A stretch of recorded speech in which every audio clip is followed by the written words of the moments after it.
We are just barely getting into the spring temperatures, and already spring football news is starting to ramp up. We now know some more specifics about Auburn's A-Day weekend and A-Day spring game. Let's talk about what you need to know if you're planning on attending or watching the game. Welcome to the E2C Network, where the Auburn family speaks. Our content here and on our podcast network may tend to be Auburn sports heavy, but if it's orange and blue, it's what we do. If you're new to the channel, be sure to subscribe so you don't miss any of our content. And thank you to members of our booster club like Ryan Reese, who help produce videos like this. A-Day weekend is one of my favorite things in all of Auburn fandom when it's done right. And I'm not necessarily saying that this A-Day weekend is going to be done right or wrong, but I've had some pretty incredible experiences in the past that are going to be pretty hard to top. So specifically what we're going to be talking about in this video is what you need to know if you're planning on attending A-Day game or just the weekend in general, or if some more information if you're just going to be watching online or on TV. A couple of options for you there. So the A-Day weekend game will be played on April 9th. That's already been previously announced, and it will be hosted, as it typically is, by the traditional sponsor for the Auburn Tigers, Golden Flake, which means we'll be getting plenty of those big crunch commercials throughout the game. The game will be played 1 p.m. Central Time. That's when they'll actually kick off. So I would imagine, as is custom for Auburn football games, the gates typically open at least 2 hours before kickoff. So you can probably expect the gates to open at 11 a.m. Central Time for students and fans to begin to file into the game. As is the case for pretty much every spring game that I can remember in history, there is no assigned seating. Even for the students, I believe, it is fair game for you to go sit where you want, when you want. But you can imagine how coveted some of those, we'll call them shaded spots, even in a almost noon game will be. So if you want those type of seats, you're probably going to want to get there earlier, or else you're going to be needing to put on some sunscreen out there in the middle of the stadium on a warm, I'm sure what will be a warm spring day in Auburn, Alabama. So we know the date and the time. The next big question is, how much does it cost? While traditionally these do not break the bank for anybody, it has been interesting to note that since last season, the prices have doubled.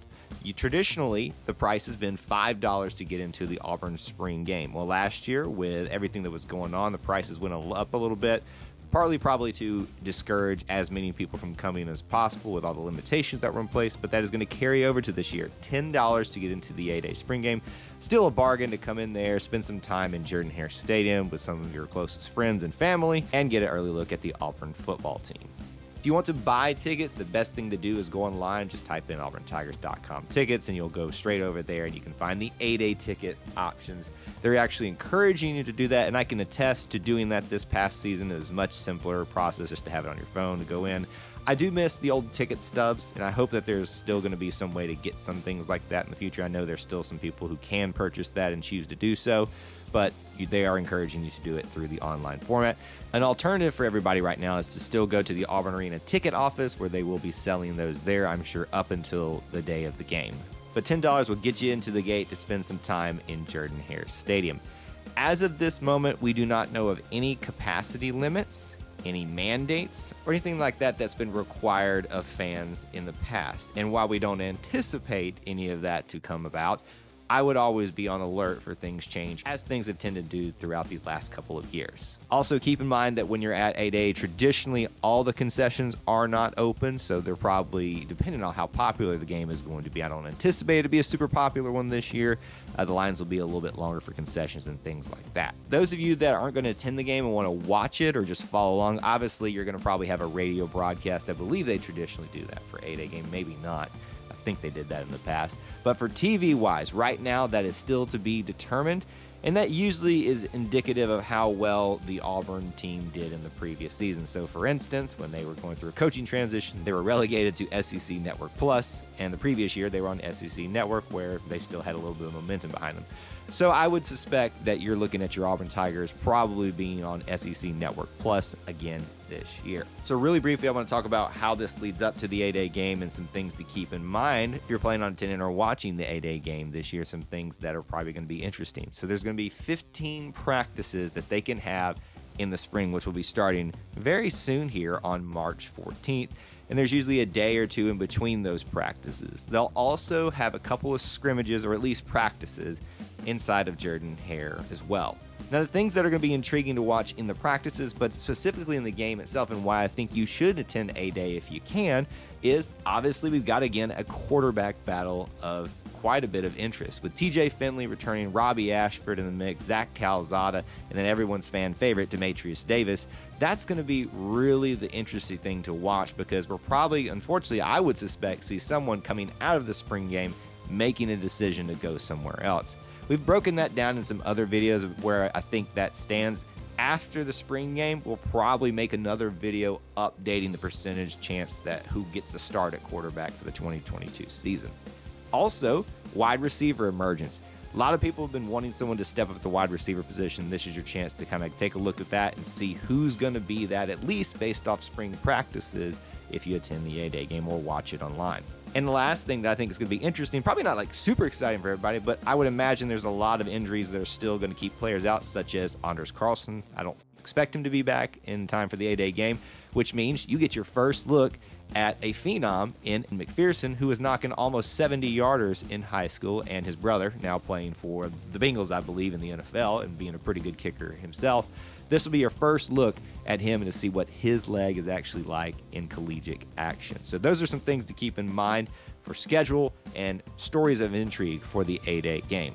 Lastly, what I want to bring to your attention is what surrounds the A-Day game and what we call the A-Day weekend, or at least I like to call it that way. And usually Auburn does a pretty good job of scheduling a lot of events to be on campus. And some things are out of their control because SEC schedules are made in cooperation with the conference and things like that. And baseball and softball and even the rest of the sports are heavily into SEC competition when all of this is going on. Things are set way in advance, so they can only control so much. There will be a baseball series this weekend. Obviously, weather will affect that if things change on a dime, and they might have to do a doubleheader or cancel a game or things like that. But with Vanderbilt, who is traditionally a really good program that you're going to want to try to get tickets to, either on a Friday, maybe the Saturday before or after the game. I don't know when they'll play that exactly yet.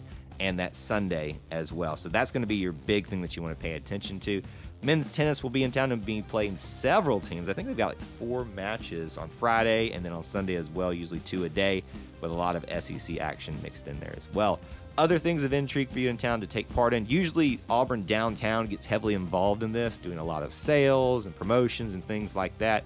So I encourage you on A-Day itself, but also the weekend, to go around and take in some of the food, the shopping, the sights and the sounds, all that kind of stuff. Along with that, a lot of former players usually come back for A-Day and do signings and things like that. So you'll probably see some of those being announced as time goes on. So that's a quick overview of what you need to know for Auburn A-Day weekend and the Auburn A-Day football game. The time, the date, what to expect throughout the rest of the spring as we head up to that, and what to expect on the day and the weekend. I hope that you're planning on attending, or at least following along online or on TV. If you're planning on going to A-Day, let me know down there in the comments section below. If you're not going to be able to attend, let me know down there below how you're going to be following along. If you enjoyed this type of content, please do help support it by smashing that like button. And if you want more from us, be sure to subscribe along with hitting that notification bell so you don't miss any uploads or live streams. There's also other ways to help support our content listed in the description, such as becoming a channel member here by hitting that join button. But also, you can join the E2C Network Booster Club by heading over to patreon.com/E2C Network. All those links are in the description. Thank you for tuning into the E2C Network, where the Auburn family speaks. War Eagle.